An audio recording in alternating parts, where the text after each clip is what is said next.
권미란의 인사이드 아웃, 오늘도 주식과 투자의 안팎을 뒤집어보는 시간입니다. 오늘은 산업을 알면 수익이 보인다. 신영증권의 엄경아 연구위원과 함께 조선, 해운, 항공주의 투자 전략 알아보겠습니다. 어서 오십시오. 안녕하세요. 안녕하세요. 저희가 1분기 실적 시즌이잖아요. 네. 그래서 제일 처음에 이 산업에 대해서 어떤 걸 다룰까 고민을 하다가 배터리도 제치고 반도체도 제치고 조선과 항공, 해운을 선택해봤습니다. 네. 바쁘셨을 텐데 와주셔서 정말 감사합니다, 연구원님. 아닙니다. 네, 이번 주부터 실적 시즌인데 오늘 인사이드 아웃 과연 어떤 주제로 이 산업을 분석할지 먼저 오늘의 주제부터 공개해 드리겠습니다. 오늘의 주제, 3년 연속 수주 초과 달성, 실적 흑자 전환, 조선주 장기 상승 추세 채비 완료. 일단 주제 마음에 드시나요? 올해 꼭 보여야 되는 부분을 제목에 다 실어주신 것 같네요. 마음에 드신다고 하시는 네네. 것 같습니다. 네, 조선의 국모님께서 마음에 드시는군요. 제 주변에 사실 진짜 가까운 분 중에 그 한 분이 2004년, 2005년 당시에 그 조선사 임원진 분을 만나신 거예요. 근데 그때부터 이제 당시에 현대중공업이 좋아진다라고 해서 당시에 현대중공업이었던 그 종목에 대해서 투자를 하셔가지고 2, 3만 원대 사셨다가 20만 원 정도에 파셨는데 그게 50만 원 넘게까지 네, 갔거든요. 맞습니다. 예, 조선주의 장기 사이클 대시세가 엄청나다는 걸 우리는 그때 당시에 경험을 했습니다. 그래서 지금 많이 쌓여가고 있는 수주 잔고와 실적의 변화들에 대해서 사실 주목하시는 분들이 많으시거든요. 그래서 오늘 본격적인 얘기에 앞서서 제가 이분 얘기를 좀 해볼까 하는데 오늘 연구원님께서 이분의 이야기를 보시고 이게 참인지 거짓인지 일단 먼저 얘기를 해주시면 좋을 것 같습니다. 그 슈퍼개미 중에 카이스트 교수님이 계십니다. 김봉수 교수님이라는 분이 계시는데 이분이 자산 한 500억 정도 이상 하시는 분으로 유명한데 지금 대전 사셔서 제가 인터뷰 요청을 계속 하는데 못 나오고 계세요. 안 나오신다고 얘기를 하시더라고요. 지금 조선주 투자 사이클, 슈퍼 사이클을 주목하면서 투자 중이신데 3월 초에 지금 이 내용을 실으셨어요. 컨테이너 선박 발주 폭발, LNG 운반선 발주 폭발, 이제 남은 건 탱커와 벌커만 발주 터지면 조선의 슈퍼사이클이 완성된다. 이 명제가 맞다고 보시나요? 21년, 22년 내내 이제 저 두 개 선종이 집중적으로 발주가 나온 것은 맞고, 말씀하시는 것처럼 슈퍼사이클이 되려면 전체적으로 수주 볼륨이 상당히 많이 늘어야 되는데, 지금까지 발주가 안 나온 이 탱커와 벌커가 전체 선박시장에서 차지하는 비중이 좀 높은 편입니다. 네. 근데 2년 동안 돈을 벌면서도 꾹꾹 참으면서 발주를 안 한 상태거든요. 그래서 저희가 계속 한 선종만 발주가 나오면 사실 그 슈퍼사이클은 형성이 될 수 없기 때문에 이렇게 돌아가면서 좋은 시즌이 이렇게 이어져야 되는데, 그런 관점에서 본다면 이제 저런 말씀이 맞다라고 저는 보고 있습니다. 네. 3월 초에 사실 좀 의미 있는 여러 가지 얘기들도 많이 있었던 것 같아요. 조선업에. 그리고 또 엄경아 연구원님의 산업 리포트에서도 최근에 여러 가지 중요한 부분들을 많이 짚어주셨는데요. 일단 최근 흐름 가운데서 먼저 유가부터 좀 확인을 해보도록 하겠습니다. 국제유가가 다시 한번 또 $80를 넘어섰어요. 유가 하면은 또 유가 상승의 수혜주가 또 조선이 꼽힐 수밖에 없는 상황인데 이 유가 상승이 과연 조선주의 진짜 호재가 될 수 있다고 판단하시는지 의견 확인하겠습니다. 그러니까 원래 저희가 유가는 경기의 바로미터라고 많이 얘기를 했었잖아요. 유가가 오르면 경기가 좋다라는 거니까 그걸로 인해서 이제 글로벌 무역량이 늘어나게 되고, 그 무역량의 증가로 인해서 해운업체들이 할 일이 많아지고, 그럼 해운업체들이 돈을 많이 벌게 되니까 당연히 조선업체한테 선박을 발주하는 그 사이클로 봤을 때는 유가가 오르는 게 호재가 맞지만, 이번에 같은 경우는 이 유가가 오르게 된 이유가 감산을 진행을 하면서 유가가 오른 것이잖아요.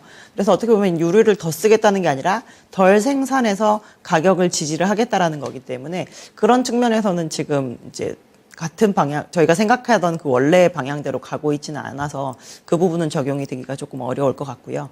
다만 이제 우리나라 조선업체들 같은 경우는 특히나 깊은 바다에 들어가는 해양 플랜트를 좀 많이 만드는 편인데, 이게 유가에 대단히 민감한 투자 그 사이클을 가지고 있습니다. 네. 저희가 유가가 낮은 상황인데 굳이 깊은 바다를 뚫으면서까지 저희가 유류를 생산하지 않기 때문에 그래서 유가가 좀 고유가가 유지가 되면 해양 플랜트 발주가 좀 나올 가능성이 있고 그렇게 됐을 때는 이제 중국이나 일본과 달리 한국 업체들은 좀 더 다른 수혜를 볼 수가 있죠. 그래서 지금의 유가가 좀 유지가 되는 부분은 해양 플랜트 발주가 늘어날 수 있다라는 측면에서는 저희가 호재라고 볼 수 있는 상황이지만 그냥 전체적으로 막 유류의 무역량이 늘어나서 해운 업체들로부터 오는 발주가 늘어나는 그 사이클에서는 조금 맞지 않는 상황이다라고 보시면 될 것 같습니다. 네. 그런데 지금은 이제 에너지 패러다임도 바뀌고 있는 시기잖아요. 네. 근데 이렇게 그 원유를 시추하는 그런 해양 플랜트가 앞으로 더 또 투자가 많이 될 수 있는 건가요? 일단 투자가 좀 안 된 지 상당히 오래된 상태이고요. 저희가 2014년 12월에 이제 유가가 폭락을 하면서부터 전반적으로 이제 유전 개발 이런 것들이 거의 10년 가까이 계속 다운 사이클을 겪어왔었던 상황이거든요. 근데 이제 다시 이제 저희가 그래도 이게 에너지 패러다임이 넘어가긴 하지만 그 화석 연료를 아예 사용하지 않는 건 아니기 때문에 또 그 시장이 형성이 돼야 되는데 저희가 대단히 장기간 동안 개발을 안 했던지라 다시 재차 개발을 해야 되는 이 사이클이 좀 돌아오는 상황이다라고 볼 수가 있죠. 사이클은 충분히 돌아올 만한 시기는 됐다고 네네. 보시네요. 그러면 유가가 어느 정도 높게만 유지가 된다면 한 뭐 $80 선인가요? $80 선 정도면 $70? 충분합니다. 네. $80 선이면 충분하고요. 이 정도 선에서 잘 유지가 된다면은 어느 시점에서 해양 플랜트의 발주 가능성 있을 수 있다. 네네. 그리고 앞서서 이제 더불어서 경기 회복 관점에서 봤을 때 경기가 회복되면 또 발주가 늘어날 수 있는 여건은 될 수 있다. 이렇게 그렇죠. 네. 해석할 수 있겠군요. 네, 저희가 이제 이 시간이 사실 뭐 다른 데도 인터뷰도 많고 많이 나와서 얘기를 해주시잖아요. 저희 시간만큼은 재미와 핵심을 잡으려고 합니다. 그러니까 이상한 질문 네네. 나오면 그냥 넘기셔도 됩니다. 연구원님, 이런 이상한 질문 하지 마세요. 이렇게 하셔도 이상한 괜찮고요. 질문도 질문이니까요. 핵심 질문, 핵심만 저희가 좀 잘 연구원님께 꼽아보도록 하겠습니다. 최근에 신조선가 같은 경우도 상승세가 꽤 엄청납니다.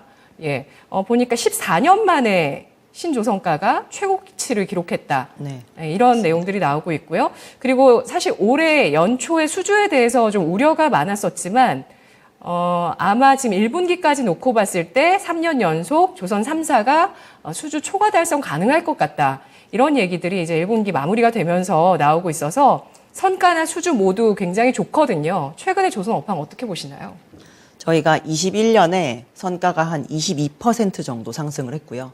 작년에는 한 5% 정도 상승을 했습니다. 그래서 가격이 상당히 많이 올랐기 때문에 선주들 입장에서 좀 이 가격이 부담스러우니까 올해는 이 가격에 대한 저항이 있어서 발주가 좀 별로 안 나오겠지라고 생각했는데 생각보다 이 발주 속도가 좀 빨라지고 있는 상황이고요. 네. 저희가 더 오르기 전에 그냥 발주를 해버리는 거를 오히려 선택을 하고 있는 상황인 것으로 보이고 있고, 그래서 올해 오히려 이 성가 상승세 기울기가 좀 이렇게 가팔라진 상황입니다. 그래서 매주 지금 성가가 오르고 있는 상황이고, 특히나 이제 저희가 LNG를 대단히 많이 수주를 하는 편이잖아요. LNG 캐리어를. 근데 이 LNG 캐리어는 조선 업체들마다 1년에 만들 수 있는 그 캐파가 대단히 한정적인 선종 중에 하나거든요. 그러다 보니까 지금 발주해서 저희가 27년에 배 받아볼 수 있습니다. 근데 그러다 보니까 이제 빨리 받는 그 슬롯에 대해서 계속 프리미엄을 이제 붙여가지고라도 발주를 하려고 하는데, 네. 이제 저희 입장에서는 많은 수주 잔고를 가지고 있으니까 거기에다가 이제 어떻게 보면 배짱을 튀기는 거죠. 저희가 이 정도 가격 아니면 저희 만들지 않겠어요라고 하는데 이제 그게 시장에서 다 받아들여지는. 선주들 상황입니다. 입장에서는 이런 LNG선 같은 친환경 선박이 빨리 필요한 상황인 거고요. 이제 LNG 광구에서도 LNG가 생산되는 그 스케줄이 정해져 있는 거잖아요. 그래서 그거에 맞춰서 지금 미리 발주를 해 놓는 거죠. 근데 지금 이제 LNG 쪽 같은 경우는 원래 대단히 폐쇄적인 시장이고 사실 글로벌에서 많이 쓰는 국가가 대단히 한정적이었던 에너지였었거든요. 근데 지금까지 한 국제 거래가 된 지 한 60년 정도 된 그 에너지인데 40년이 될 때까지 저희가 쓰는 국가가 한 20국가밖에 안 됐었다가 그게 그 뒤에 한 10년 사이에 거의 2배로 늘었습니다. 지금은 작년까지는 LNG 수입 국가가 44개 국가였고 올해는 52개 국가로 늘어나는 걸로 저희가 알고 있거든요. 그래서 사용자가 많아지니까 시장이 옛날보다 그 한정된 상위자가 많이 쓰냐 적게 쓰냐에 이렇게 별로 변동을 받지 않고 여러 수요자가 찾아주는 상황이 되다 보니 LNG 개발 프로젝트 같은 경우 무조건 딜레이가 되는 게 항상 인지상정이었었는데 네. 요즘에는 그냥 계속 진행이 되게 빠르게 되고 있거든요. 그러다 보니까 이제 그거에 투입될 LNG 선박을 저희가 이제 발주를 하고자 하는 니즈가 점점 많아지고 있는 상황이죠. 네, 지금 LNG 선을 포함해서 그 목표 수주량 얘기는 모든 그 전체 목표 수주량 네, 말씀이시죠? 전체 목표 수주량에 지금 어느 정도가 달성되어 있는 상태죠? 지금 이제 저희가 기간은 올해 4분의 1이 지난 상황인데 네. 지금 이미 올해 한 3분의 1 정도를 다 달성을 한 상황입니다. 네. 자, 그러면 1분기 실적 중요하겠습니다. 조선산업이 워낙 사이클이 길고 그리고 수주가 된 이후에 실적이 잡히는 시간까지 기간이 있다 보니까 흑자 전환의 시기가 좀 늦춰지는 경향들이 있잖아요. 그래서 과연 이번에 흑자 전환이 올해부터 본격화가 되면서 수주 또 흑자 이걸 동시에 딱 받아들었을 때 과연 주가가 어떨지가 참 궁금한데요. 일단 실적 전망부터 확인을 해볼까요? 일단 올해는 연간 기준으로 봤을 때는 모든 업체가 다 흑자 전환을 하는 올해 원년이라고 네, 보시면 될 네. 것 같고요. 분기별로는 상반기에 바로 전환하지 못하는 업체들도 일부 있겠지만 작년에 저희가 생각해 보면 뭐 인건비가 많이 올라서 충당금을 쌓는다, 재료비가 너무 많이 올라서 충당금을 쌓는다 이런 식으로 되게 빅베스 성격의 네. 그런 큰 적자를 기록한 분기도 꽤 어느 정도 있었는데요. 이번에는 흑자 전환을 하지 못한 회사라고 하더라도 그런 과한 적자를 기록하는 업체는 거의 없을 거다라고 보시면 될 것 같고, 뭐 일부 업체 저희가 아마 대우나 이제 미포조선 정도는 1분기부터 흑자 전환이 조금 어려울 수도 있을 것 같은데 나머지 업체들 같은 경우는 흑자를 기록할 것으로 보고 있습니다. 네. 채팅창에서 황성식님께서 조선은 매번 좋다고 하는데 실적은 항상 적자. 이렇게 남겨주셨어요. 네네. 네, 이제는 흑자 전환의 시기가 도래했습니다. 그때부터의 주가 퍼포먼스를 연구원님도 관심 있게 지금 딱 보실 생각이신 거잖아요. 저희가 그 작년과 같은 상황이 2004년 하반기에서 2005년 상반기 정도랑 비교를 해보시면 돼요. 그때 아까 말씀하셨듯이 확신하십니까? 네네. 그때 네. 임원분이 막 저희 회사 되게 좋다고 말씀하셨는데 좋아진다고. 그때 회사들 적자 났었거든요. 1년 동안. 그때는 조선업체들이 충당금을 떨어서 한 번에 비용을 처리하지 않고 그냥 그 적자를 계속 기록하는 실적을 1년 동안 냈었습니다. 그래서 2004년 상반기 정도까지 조선업체들 주가가 상당히 좋았었는데 그때 그 상승세를 1년 동안 다 토해냈었거든요. 근데 그러고 나서 저희가 2007년에 대단히 수주를 많이 했다 그러면서 조선주가 많이 올라갔다가 2007년 한 10월 정도를 정점을 찍고 이제 수주 좋은데 뭐 2008년에 리만 사태도 있었고 저희가 금융위기가 온다라고 하니까 그럼 선박금융도 잘 안 되겠네, 대출도 잘 안 되겠네라고 하면서 수주가 이렇게 점점 줄어들었습니다. 근데 저희가 그 2007년에 받은 선박들이 실질적으로 2010년에 대단히 많이 만들어졌거든요. 그래서 그 지금 현재 이제 분할 이전의 한국조선해양인 현대중공업의 그 과거 주가를 보면 2007년과 2010년에 이렇게 쌍봉을 그리면서 전고점으로 다시 회복을 했었던 모습을 네. 확인하실 수 있습니다. 알렉산드 15분봉님께서 올해가 턴어라운드 원년이군요. 라고 남겨주셨고요. 아까 2000년대 중반 얘기를 또 제가 꺼냈더니 2007년 때는 한국이 최고 잘 나갈 때였죠. 라고 남겨주셨어요. 조선 지금 기준으로요. 조선 기준으로 그렇고 우리나라가 한창 성장할 때라는 얘기를 하시는 것 같아요. 조선 산업도 그때 성장세였어가지고 저희가 수주를 하면서 회사의 캐파를 계속 늘리는 기조였습니다. 그래서 저희가 그때는 이제 회사의 사이즈가 돌아서면 커져 있고 돌아서면 커져 있고 할 정도로 대단히 이제 많이 늘리고 있는 상태였었으니까 수주량이 주는 게 엄청난 리스크였었거든요. 왜냐하면 몸집을 이만큼 늘려놨는데 들어오는 수주량이 갑자기 줄어버리면 저희가 이렇게 너도 나도 저가 경쟁을 할 수밖에 없는 상황이 되잖아요. 지금 곡간을 채우는 게 더 중요하니까. 네. 근데 지금은 사실 조선업체들의 그 생산 능력 자체가 그때 대비해서 엄청나게 많이 줄어 있는 상태이고 더 심하게 늘리고자 하는 상황을 하고 있지 않고 지금까지 이제 저희가 조선업을 영위하고 있는 업체들 같은 경우는 조금 어떻게 보면은 이제 박인이 파워가 좀 생겨 있는 상황이라고 볼 수가 있겠죠. 네. 그래서 네. 수주 잔고가 이렇게 쌓여 있고 또, 선별 수주를 할 수 있을 만큼 지금 우리 그 조선사 입장이 그러한데 주가가 저평가되어 있는 이유에 대해서는 어떻게 분석하실까요? 저희가 조선주를 보실 때 이제 두 가지가 이제 조선의 그 주가를 이끄는 이제 팩터라고 볼 수가 있는데, 하나는 실적이고 하나는 수주입니다. 저희가 수주 산업이라고 얘기를 하게 붙일 정도로 수주가 되게 중요한 산업인데, 결국엔 저희가 그 수주를 받아서 기업이니까 이익을 내는 거를 보여야 되는 거잖아요. 그래서 작년 같은 경우 보시면 저희 생각보다 수주 좋습니다라고 얘기를 했지만 작년 내내 저희가 실적이 좋은 거를 한 번도 보여주지 못했거든요. 그래서 저희가 그동안 그렇게 좋다는 수주를 받고 배가 자꾸 비싸지고 있다라고 했는데, 실질적으로 이게 실적으로 나오는 그 부분을 보여주지 못했기 때문에 저희가 주가가 저평가 상태라고 볼 수가 있는 것 같고요. 이러한 상황이라고 한다면 지금 당장 저희가 이제 제일 기다려야 되는 건 어닝 시즌인 것 같습니다. 올해부터는 이제 흑자 전환을 할 거라고 저희가 볼 수 있으니까. 그래서 이제는 좀 저평가에서 벗어날 수 있는 이제 국면에 많이 가까워진 상태가 아닌가라고 보고 있습니다. 네, 알겠습니다. 조선 사이클은 일단 먼저 돌아섰고요. 그리고 주가의 어떤 지금 바닥권에서의 본격적인 반등이 올해 도래할 수 있을지가 주목이 되고 있는 1분기 실적 시즌 앞두고 있습니다. 조선주의 전략을 알아봤는데 혹시 탑픽 꼽아주신다면 어떤 종목일까요? 저희는 한국조선해양을 완성조선 업체들 중에서 가장 좋게 보고 있고요. 네. 기자재 업체도 꼭 가져가시라고 말씀을 보통 드리는데, 이제 선박의 가장 필수적인 기자재에 해당하는 엔진사 HSD 엔진을 추천을 해드리고 있습니다. 네, HSD 엔진도 그렇게 많이 안 올랐더라고요. 중장기적으로는. 태광이 좀 많이 올랐었는데 이 종목은 제가 보니까 2차 전지 또 자회사를 갖고 있더라고요. 네, 맞습니다. 예, 그렇기 때문에 또 이 종목은 또 큰 탄력을 보였습니다. 자, 그러면 오늘 두 번째 주제 볼까요? 해운항공주, 재차 오르는 유가 부담 없나?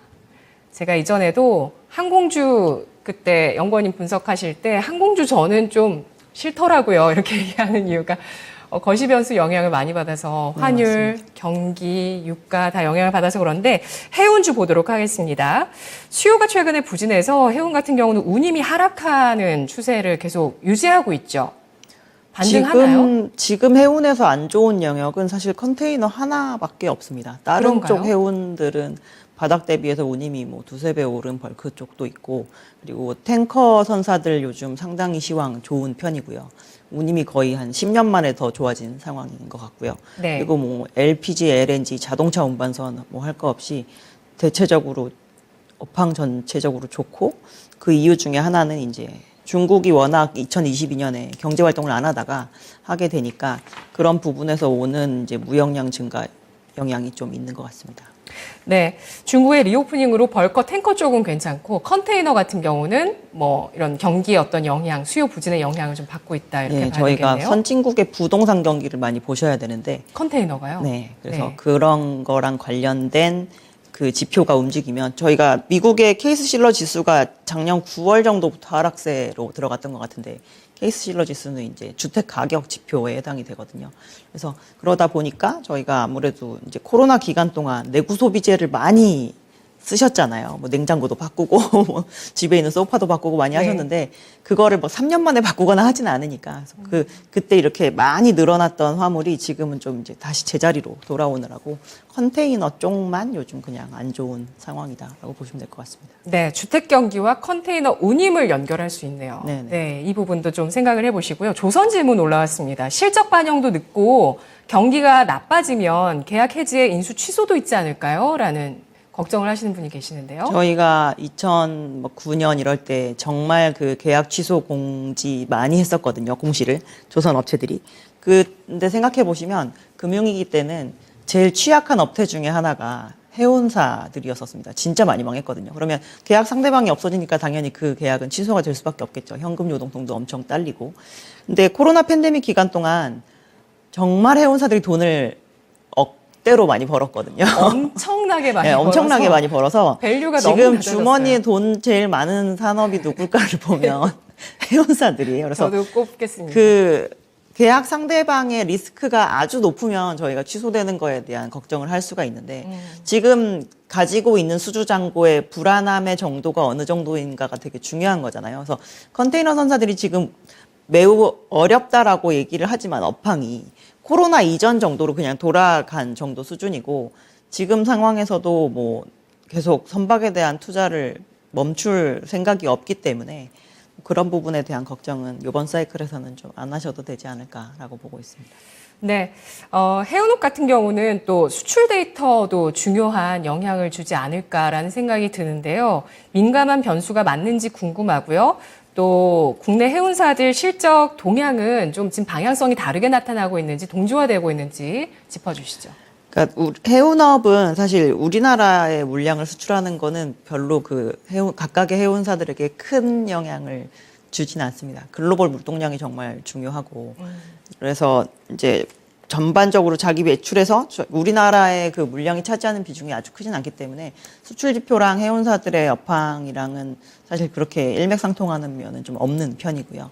저희가 아주 중요한, 그러니까 우리나라의 그 수출에서 아주 중요한 반도체 막 이런 거 같은 경우는 정말로 급하면 그냥 항공기로 나르는 편이기 때문에 저희가 해운 쪽이랑은 그닥 영향이 없다라고 보시면 될 것 같습니다. 그래서 네. 글로벌의 경기에 대한 부분이 더 중요하니까 이제 그런 거에 대한 부분을 보시는 게 오히려 더 중요하지 않을까 싶네요.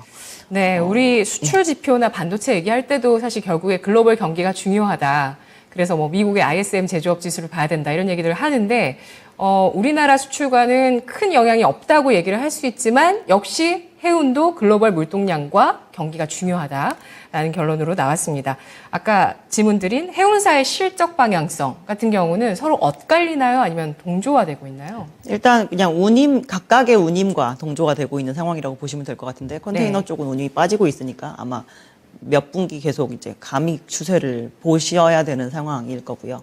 그리고 이제 벌크 운임 같은 경우는 바닥에서 지금 한 두세 배 정도 올라와 있는 상황인데 벌크 선사들 같은 경우는 이 운임의 절대치로 인해서 받는 운임 수입보다 이 운임이 이렇게 스프레드를 형성을 하면서 벌어지냐 아니냐 이게 더 중요하거든요. 왜냐하면 저희가 이 운임 자체가 해운사의 매출이기도 하지만 운임 수입이 배를 빌리는 과정에서 쓰는 비용이기도 합니다. 그래서 이 차이를 잘 형성해서 회사가 운영을 하게 되면 어떠한 저운임인 상황에서도 벌크 선사들이 이익이 날 수도 있는 그런 네. 업태를 가지고 있거든요. 그래서 이거 핵심이네요. 저희가 이제 벌크님이 네. 쭉 내려왔으니까 내려오는 동안 매출 수입도 내려올 수 있지만 비용도 같이 내려와 있는데 이걸 잘 낮춰 놓으면 다시 또 반등할 때 이 운임의 갭을 또 먹으면서 갈 수 있기 때문에 네. 이제 그런 측면에서는 이제 어느 정도 바닥을 찍은 상태고 저희가 이제 중국 리오프닝 얘기를 하면서 이제 전체적으로 해상 물동량 자체가 지금 다 그렇게 이렇게 침체되어 있는 상황은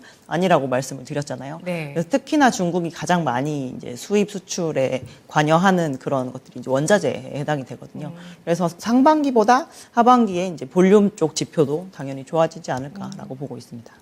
네, 뭐 일단 그 운임의 움직임에 따라서 주가가 민감할 수는 있어도 결국에 이제 본질적인 가치로 봤을 때 또 현금도 많이 쌓여져 있고 네. 실적 추이로 봤을 때는 어느 순간에는 또 해운주가 바닥에서만 잘 잡으시면 엄청난 또 탄력을 받을 연내에 수가 보여줄 수 있는 잠재력이 있겠네요. 저희가 경기 민감도가 제일 높은 업종에 해당이 되거든요. 그래서 저희가 실질적으로 그러니까 저희가 주식시장도 약간 경기 선행한다라고 얘기를 보통 하는 편인데 그 주식시장 내에서 경기 바닥을 잡는 걸로 제일 빠릅니다. 그래서 해운주가. 그래서 오히려 시장이 조금 좋기 전에 경기가 막 회복되기 이전에 주가 퍼포먼스는 좀 좋고요. 경기가 회복돼 버리면 다른 섹터에 있는 거를 사러 가는 게 더 바쁠 상황이 되기 때문에 그때는 오히려 조금 재미가 떨어지는 그런 측면을 보일 수 있죠. 네. 자, 마지막 질문 드려야 되겠네요. 해운주 탑픽은 다음에 뽑아보도록 하고요. 여러분들께서 잘 생각하셔서 접근하시고 투자하시면 될 것 같아요. 컨테이너, 벌커, 탱커. 그다음 항공 같은 경우는 1분기에 흑자 전환을 넘어서 LCC가 네네. 흑자 전환을 넘어서 사상 최대 실적까지 나온다고 해서 엄청 기대를 모으고 있긴 한데요. 전망을 좀 부정적으로 최근에 해주시더라고요. 이유가 뭘까요? 저희가 업황이 나쁘다라는 게 아니라 이제 주가 전망에 대해서 조금 별로 안 좋을 수도 있다라고 말씀을 드리는 건데요. 어쨌든 항공은 운송업입니다. 저희가 운송업에서 보는 지표는 딱 하나거든요. 운임. 운임이 앞으로 올라갈 것 같으면 그 섹터에 투자를 하시는 게 맞고 운임이 내려갈 것 같으면 이제 그 섹터에 대한 미래를 저희가 밝게 보기가 조금 어려운데 항공사의 운임은 뭘까요? 항공사의 운임은 운임은 티켓이죠. 티켓 가격이죠. 네. 저희 요즘 티켓 되게 비싸게 사고 있지 맞아요. 않습니까? 근데 그 올해 3월부터 10월까지를 저희가 이제 그 항공에서는 하계 시즌이라고 얘기를 하는데 올해 하계 시즌에 인천공항에 할당된 그 슬롯이 2019년보다도 더 많습니다. 그렇다는 거는 항공기들이 많이 뜨고 내릴 거라는 뜻이겠죠. 그래서 공급량이 늘어나기 때문에 이제는 더 이상 티켓 가격이 더 오르는 건 좀 어렵다라고 보고 있고요. 실제로 이제 지금 대체적으로 다 저가 항공사들이 무한 경쟁으로 취항해야 되는 그런 노선들은 가격이 조금씩 빠지고 있는 상황입니다. 그래서 저희가 코로나 팬데믹 기간 동안 거의 특히나 이제 저가 항공사들 같은 경우 한 3번 정도 유상증자를 다 진행을 한 상황이라 지금 주가가 요 정도 반등을 했지만 시가총액이 정말 큰 상황이거든요. 그래서 이미 이 좋아지는 거에 대한 다시 턴어라운드 하는 거에 대한 그 주가는 이미 반영이 된 게 아닌가라고 보고 있습니다. 네, 알겠습니다. 항공의 항공편 운항이 늘어난다라는 부분이 사실은 이제 피를 더 높일 수 없는 요인이 될 수 있기 때문에 이러한 부분들이 일단 항공주의 턴어라운드 강도를 판단할 수 있는 지표가 또 될 수도 있는 거고요. 근데 큐가 늘어나는 부분들도 좀 확인을 해봐야 되겠지만 일단은 단기적으로는 주가 선반영이다. 라는 점에 대해서 짚어주셨고요. 또 하반기에 변화가 있을지 성수기에 변화가 있을지는 다음에 또 모시고 이야기 나눠보도록 하겠습니다. 오늘 권미란의 인사이드아웃 신영증권 엄경화 연구원과 함께 조선항공해운주 분석해봤습니다. 고맙습니다. 감사합니다.